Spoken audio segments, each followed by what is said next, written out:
బంగ్లాదేశ్ రాజకీయ నాయకులు భయపడుతున్నారు. పశ్చిమ బెంగాల్లో బీజేపీ వస్తే మన పరిస్థితి ఏంటి అనేది ఇప్పుడు అక్కడ ఎన్సీపీకి చెందినటువంటి ఎంపీ కార్యదర్శి అఖ్తర్ హుస్సేన్ బంగ్లాదేశ్లో బీజేపీ వస్తే మన వాళ్ళని పంపించేస్తారు, అక్కడ ఈ ఎగ్జిట్ పోల్స్ అవే చెప్తున్నాయి. బీజేపీ వాళ్ళు రాగానే ఇప్పుడు ఈ శరణార్థులు పంపించడానికి ఏర్పాట్లు చేస్తామని మొదటి నుంచి అంటున్నారు. పైగా వీళ్ళని మేము బయటికి పంపించేస్తామంటేనే అక్కడ ఉన్నటువంటి హిందువులు ఓట్లేసి ఉంటారు అని కూడా ఈ అఖ్తర్ హుస్సేన్ చెప్తున్నాడు.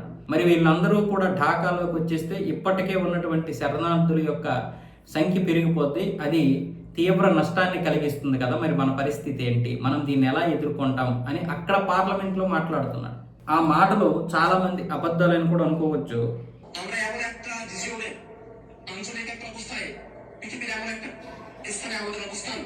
যেখানে আমরা অনেকগুলো নাশকতার সঙ্গে আমরা জড়িয়ে আছি, এই বাংলাদেশে শরণার্থীদের ঢল নেওয়া হতে পারে সেই ধরনের চক্রান্ত আশেপাশে চলছে। স্পিকার, বিভিন্ন জায়গায় রোহিঙ্গা অনেক চলে এসেছে, আবার আমাদের প্রতিবেশী দেশ থেকে আবার যে মুসলমানদেরকে বের করে দিয়ে আমাদের দেশে শরণার্থী হিসেবে ঢল নেওয়া হবে না, তার কোনো গ্যারান্টি নেই। ఈ విధంగా ఒక బంగ్లాదేశ్ ఎంపీనే మన వాళ్ళు చాలా మంది పశ్చిమ బెంగాల్లో ఉన్నారు, మమతా బేగం వీళ్ళందరినీ పెంచి పోషించింది, మరి ఇప్పుడు మన పరిస్థితి ఏంటి అని స్వయంగా పార్లమెంట్లో మాట్లాడుతుంటే ఇక్కడ ఉన్నటువంటి కుహనా మేధావులు, కొంతమంది ఈ దేశ ద్రోహులు, వెధవలు దీని గురించి మాట్లాడడానికి భయపడుతున్నారు. పైగా అలాంటిది ఏమీ లేదంట. మరి దీని గురించి ఎవడేమంటారా? ఇది మాట్లాడింది ఒక భారతీయుడో లేకపోతే ఒక బీజేపీ వాడో కాదు, స్వయంగా బంగ్లాదేశ్లో ఉన్నటువంటి ఒక ఎన్సీపీకి చెందినటువంటి ఎంపీ. అక్కడ బీజేపీ వస్తే వీళ్ళందరినీ పంపించరు అనడానికి గ్యారంటీ లేదు.